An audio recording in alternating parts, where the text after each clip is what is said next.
নমস্কার বন্ধুরা, welcome to my channel.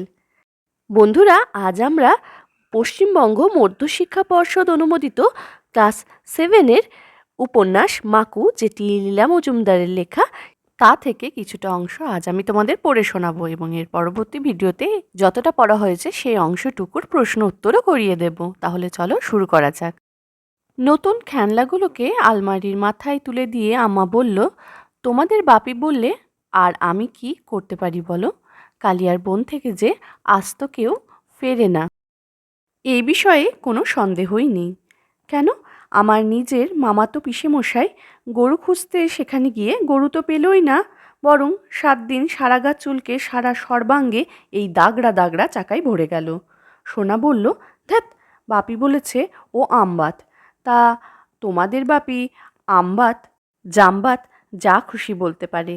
এককালে পেয়ারাকে পেয়ালা বলতো, তবে পাড়াশুদ্ধ সকলে বলল ওকে চুলবুলিতে ধরেছে। শেষটা 3.5 টাকা খরচ করে কালিয়া বনের দেউকে পুজো দিয়ে ঠান্ডা করে তবে না দাগ মিলিয়ে গেল। মোড়ল তো বলেছিল, পিসেমশাইয়ের বাঁচার কথাই ছিল না। নেহাত কানের কাছ দিয়ে ঘেঁষে কোনো মতে বেরিয়ে গেছে। এসব কথা যেন আবার মামনির কানে তুলো না। পাশের বাড়ির তোতাদের আয়াও সেদিন সেখানে দাঁড়িয়েছিল। সে বলল, না হয় মার কানে না তুলল, তাই বলে তো আর কথাটা নাই হয়ে যায় না। কে না জানে আমার ছোট ভাই পানুয়া ওই বনেই নিখোঁজ হয়ে গেছে। আজ 15 বছর হলো। মার কানে না তুললেও তো আর পানুয়া ফিরে আসবে না। এই বলে আয়া আঁচলের খুঁট দিয়ে চোখ মুছে মুছে দেখতে দেখতে লাল করে ফেলল। তোতা বললে, আয়া দিদি, তোমার যেমন কথা, বাড়ির মাস্টারমশাই বলেছেন তোমাদের পানুয়া মোটেই বনে নিখোঁজ হয়নি। মোড়লের সঙ্গে মারপিট করে পেয়াদার ভয়ে ফেরারি হয়ে গেছে। রাগে আয়ার তুলতুলে গাল দুটো শক্ত হয়ে উঠল। ছি তোতা, মাস্টারমশাইয়ের কাছে আমাদের ঘরের কথা বলতে গেলে কি বলে? মেয়েদের একটু লজ্জা থাকা ভালো। আম্মা ওর পিঠে হাত বুলিয়ে বলল, ওরা ওই রকম দিদি, বড্ড অলবড্ডে। ওদের কি অত বুদ্ধি আছে? আম্মা বাপির ছোটবেলাকার ধাইমা। বাপি ওকে আইমা বলে ডাকতো। সোনা যখন ছোট ছিল আইমা বলতে পারতো না, বলতো আম্মা। লজেঞ্জুসকে বলতো দাদুচ, লেবুকে বলতো দেবু। টিয়া 1 বছরের ছোট, দিদির দেখা দেখি সেও বলে আম্মা। পুতুল তুলে রেখে আম্মা পা ছড়িয়ে মাটিতে বসে সুপুরি কুচোনোর জাঁতি দিয়ে নারকোল কুচোতে লাগলো। তোতাকে নিয়ে আয়া বাড়ি চলে গেলে পর সোনা একটা 3 ঠ্যাঙ্গা টুল আনতেই আম্মা সেটা হাত বাড়িয়ে কেড়ে নিল। চালাকি চলবে না সোনা, ও সব খেলনা পিসির ছেলের জন্য। জন্মদিনে এই এত খেলনা পেলে, ঠেলাগাড়ি, বেবি পুতুল, পেয়ালা, পিরিচ, সত্যিকার চামচ কাটা, তো সেসব 7 দিন না পেরুতে ভেঙে নাশ করে দিলে। খবরদার, যদি পিসির ছেলের খেলনাতে হাত দিয়েছ, যাও না, বাগানে গিয়ে খেলা করো। নোনোর শেকল খোলা, দেখো তো সে পালিয়েছে কিনা। আহ, যাও না এখান থেকে, কাজের সময় গোল করো না। টিয়া এক মুঠো নারকেল কুচো তুলে নিতেই আম্মা আরও রেগে গেল। হ্যাঁ হ্যাঁ হ্যাঁ, নিও না বলছি। এক কুচি নিয়েছ তো আমি তোমাদের মামনিকে বলে কেমন বকুনিটা খাওয়াই দেখো। এসব তোমাদের জন্য নয়। সোনা বলল, তাহলে কাদের জন্য? বাপি মামনি মিষ্টি খায় না। আরও খাবার লোক আসছে গো। পিসি মিষ্টি খায়, পিসে খায়, ওদের খোকাও খায়। এখন সরদিকি, নারকোল চিড়ে হবে, ইচা মুড়ো হবে, ক্ষীর ঘন করব। সোনা বলল, বেশ, ওদের খাওয়াও, আমরা চাই না। টিয়া বলল, আমরা পুটলি নিয়ে কালিয়ার বনে চলে যাচ্ছি। আমার পুটলিতে মামনির পুরনো পাউডারটা নিয়েছি। সোনা বলল, চুপ বোকা। আম্মার কালো সুতো বাঁধা স্টিল ফ্রেমের চশমা নাকের উপর নেমে এলো। সেটাকে তুলে সে বলল, তাই যাও, কাজের সময় জ্বালিও না। যাও না দুটিতে, মজাটা বোঝো গিয়ে। সোনাটিয়া হাসতে লাগলো। কি ভয় দেখাচ্ছ? বাপি বলেছে বাঘ ফাঘ নেই জঙ্গলে, সাহেব শিকারীরা কবে মেরে শেষ করে দিয়েছে। টিয়া বলল, খালি এই বড় বড় লাল নীল বেগনি প্রজাপতিরা আর কাঠঠোকরা পাখি আছে। তারা ঝুঁটি মাথা নিচের দিক করে গাছের গায়ে গর্ত খোঁড়ে। দুজনে পেছনের বারান্দার জালের দরজা খুলে বাইরে পা দিতে আম্মা চেঁচাতে লাগলো, ভালো হবে না বলছি সোনাটিয়া। এমন দুষ্টু মেয়েও তো জন্মে দেখিনি। নিজের পিসির খোকা আসছে বলে হিংসায় জ্বলে পুড়ে খাক হলো। যেও না বলছি। আম্মার চশমাটা এবার সত্যি নাক থেকে খসে মাটিতে পড়ে গেল। সেটাকে না তুলেই আম্মা চেঁচাতে লাগলো, বেশি বাড়াবাড়ি করো না সোনাটিয়া। জঙ্গলে বাঘ না থাকতে পারে, বাঘ আর এমন কি তাকে গুলি করে মেরে ফেলা যায়, কিন্তু কালিয়ার বোনের ভয়ঙ্করের গা থেকে গুলি ঠিকরে পড়ে, এ অনেকের নিজের চোখে দেখা।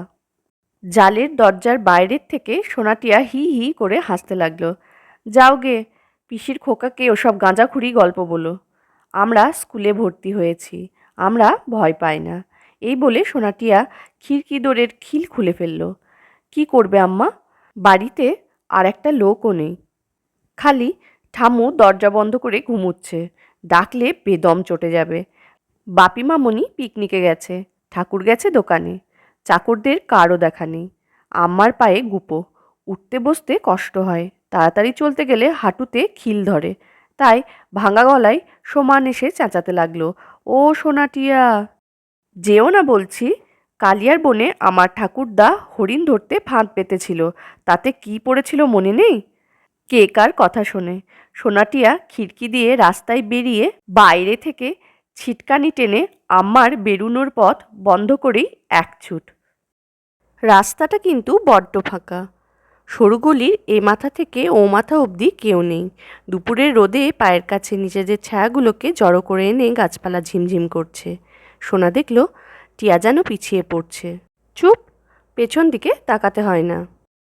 টিয়ার হাত ধরে সোনা লম্বা লম্বা পা ফেলতে লাগলো।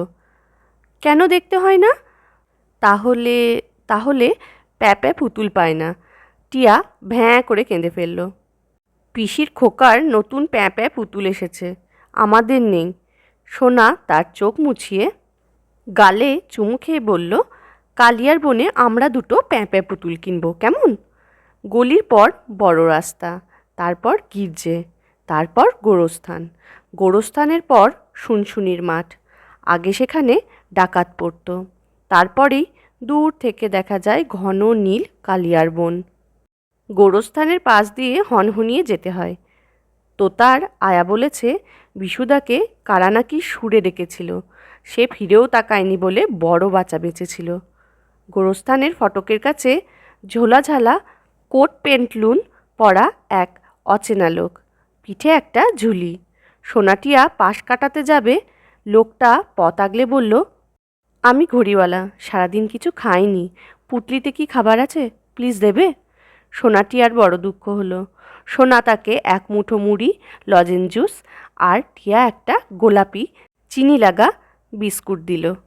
চেটে পুটে তাই খেয়ে ঝোলা কাঁধে লোকটা ওদের সঙ্গে চলল। সোনা বলল, তুমি ছেলে ধরা নাও তো? তাহলে আমার বাপি দোনলা বন্দুক দিয়ে তোমাকে শেষ করবে কিন্তু। সে বলল, আরে ছো ছো, আমি ঘড়িওয়ালা, ছেলে ধরবো কি? আজকাল ছেলে দেখলে আমার পিত্তি জ্বলে যায়। তা কোথায় যাওয়া হচ্ছে শুনতে পারি কি? টিয়া বলল, আমরা কালিয়ার বনে যাচ্ছি, সেখানে প্যাঁপে পুতুল কিনব। সোনা বলল, পিসির খোকা আসছে বলে খেলনা হচ্ছে, মিষ্টি তৈরি হচ্ছে, আমাদের আর কেউ চায় না। তা কালিয়ার বনে যেতে ভয় করছে না? না, আমরা যে স্কুলে ভর্তি হয়েছি, ভয় পাই না। তাহলে আমার একটা কাজ করে দিতে পারবে? কালিয়ার বনে আমার মাকু আছে কি না একটু খোঁজ নেবে কি? কেন, মাকু দিয়ে কি করবে? ও মা, তার ওপর যে আমার বড় মায়া। তার কাছ থেকে পালিয়ে পালিয়ে যে আমার গেটো ধরে গেছে। সোনা বলল, মায়া তো পালালে কেন? লোকটা অবাক হয়ে গেল। পালাচ্ছি প্রাণের ভয়ে, কিন্তু মায়া হবে না তো কি? 17 বছর ধরে তাকে তৈরি করেছি যে। খেতে খেতে ভেবেছি মাকুর পায়ে কটা গাঁট দেব, আর খাওয়া হয়নি। শুয়ে শুয়ে ভেবেছি মাকুর মাথায় পাকানো তারটি কোথায় বসাবো, চকমকি পাথরটি কোথায় রাখবো, আর ঘুম হয়নি। সোনা বলল, ও ঘড়িওয়ালা, মাকু কি তবে একটা ঘড়ি? ঘড়ির ভয়ে কেউ পালায়? ঘড়ি হাঁটতে পারে নাকি? লোকটা তাই শুনে হাঁ। ও মা, বলে কি, ঘড়ি চলে না? অচল ঘড়ি চালু করাই যে আমার কাজ। তাছাড়া এই বলে ঘড়িওয়ালা দুঃখ দুঃখ মুখ করে চলল। টিয়া ওর হাত ধরে বলল, বলো ঘড়িওয়ালা, মাকুর কথা বলো। সে কীরকম ঘড়ি তাই বলো। ঘড়ি সে নয়, যদিও ঘড়ির কল দিয়ে ঠাসা। সে কি তবে কলের পুতুল, টিন দিয়ে তৈরি? লোকটা রেগে গেল। দেখো, মাকু কথা বলে, গান গায়, নাচে, অঙ্ক কষে, হাতুড়ি পেটে, দড়ির জট খোলে, পেরেক ঠোকে, ইস্ত্রি চালায়, রান্না করে, কাপড় কাচে, সেলাই কল চালায়। তবে কি চাকর? ঘড়িওয়ালা কাষ্ঠ হেসে বলল, চাকর নয়, বরং মুনিব হতে পারে। সব করতে পারে, শুধু বেশি হাসতে পারে না আর কাঁদতে পারে না। আমার উপর রাগ, দিন রাত খুঁজে বেড়াচ্ছে আমাকে। আমাকে ধরলেই হাসার কল, কাঁদার কল বসিয়ে নেবে। তাহলেই সে একটা আস্ত ভালো মানুষ হয়ে যাবে, রাজার মেয়ে বিয়ে করবে। তাই শুনে সোনাটিয়া এমনি অবাক হয়ে গেল যে হাত থেকে পুঁটুলি দুটো ধুম করে মাটিতে পড়ে গেল। ঘড়িওয়ালা চমকে গিয়ে বলল, পুঁটলিতে ধুম করে কি? সোনা বলল, ও কিছু না, জ্যামের খালি টিন, কেরোসিনের বোতলের ফোঁদল আর রবারের নল। নিয়ে যাচ্ছি বনে, যদি কাজে লাগে। কোথায় পাবে রাজার মেয়ে?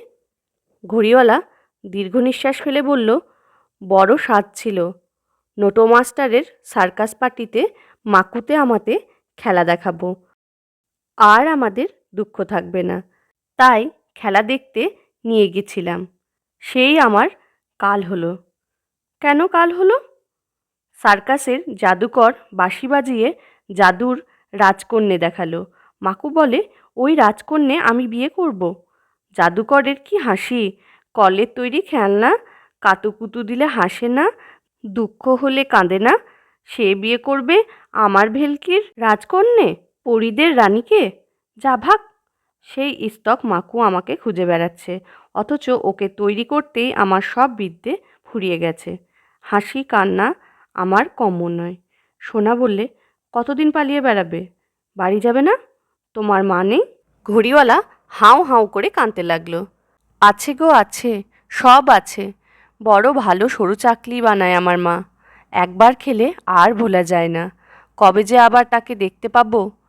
টিয়া বললে, দুষ্টু মাকু থাকগে পড়ে, তুমি মার কাছে ফিরে যাও। এই বলে পুটলির কোনা দিয়ে টিয়া চোখ মুছল। ঘড়িওয়ালাও চোখ মুছল। তাই কি হয় দিদি? মাকু যে আমার প্রাণ, ওকে নাগালের বাইরে যেতে দিই কি করে? ওর চাবি ফুরিয়ে গেলেই যে নেতিয়ে পড়বে। তখন চোর ডাকাতে ওর কলকবজা খুলে নিলেই মাকুর আমার হয়ে গেল। কবে চাবি ফুরুবে? 1 বছরের চাবি দেওয়া, তার 11.5 মাস কেটে গেছে, আর 15 দিন। বলো, ওকে বের করে চোখে চোখে রাখবে? সোনা বললে, সেলাই কল চালায় আর নিজের পেটের চাবিটা ঘুরিয়ে নিতে পারবে না? ঘড়িওয়ালা ব্যস্ত হয়ে উঠল। পেটে নয় দিদি, পেটে নয়, পিঠের মধ্যিখানে, গায়ে বসা এতটুকু চাবি। কান খুশকি দিয়ে ঘুরুতে হয়, নইলে মাকুজা দস্যি কবে টেনে খুলে ফেলে দিত। ওখানে সে হাত পায় না, হাত দুটো ইচ্ছা করে একটু বেঁটে করে দিয়েছি। কথা বলতে বলতে কখন তারা শুনশুনির মাঠ পেরিয়ে এসেছে। সামনে দেখে ঘন বন, বনের মধ্যে খানিক রোদ, খানিক ছায়া, পাখির ডাক, পাতার খসখস, বুনো ফুলের আর ধূপকাঠের গন্ধ। ঘড়িওয়ালা বললে, আমি আর যাব না। মাকো আমাকে দেখলে ছেঁকে ধরবে, আমার ভয় করে। তোমরা স্কুলে ভর্তি হয়েছ, ভয় পাও না, তোমরা যাও। আমি এখানে গাছের মাথায় পাতার ঘর বেঁধে অপেক্ষা করি। এই বলে ঘড়িওয়ালা সোনাটিয়ার ঘাড় ধরে একটু ঠেলে দিল। বন্ধুরা, এই ছিল আমাদের মাকু উপন্যাসটির প্রথম পর্ব। তোমাদের ভিডিওটি ভালো লেগে থাকলে অবশ্যই একটা লাইক করে দিও এবং আমার চ্যানেলটিকে সাবস্ক্রাইব করে আমার পাশে থেকো। তাহলে আমিও কিন্তু এর পরবর্তী ভিডিওগুলো করতে অনেক উৎসাহ পাবো। এর পরের পর্বগুলি আমি অবশ্যই তাড়াতাড়ি নিয়ে আসছি এবং এর প্রশ্নোত্তরগুলো আমি তোমাদের করিয়ে দেবো। আজকের মতো এখানেই রাখছি। ধন্যবাদ।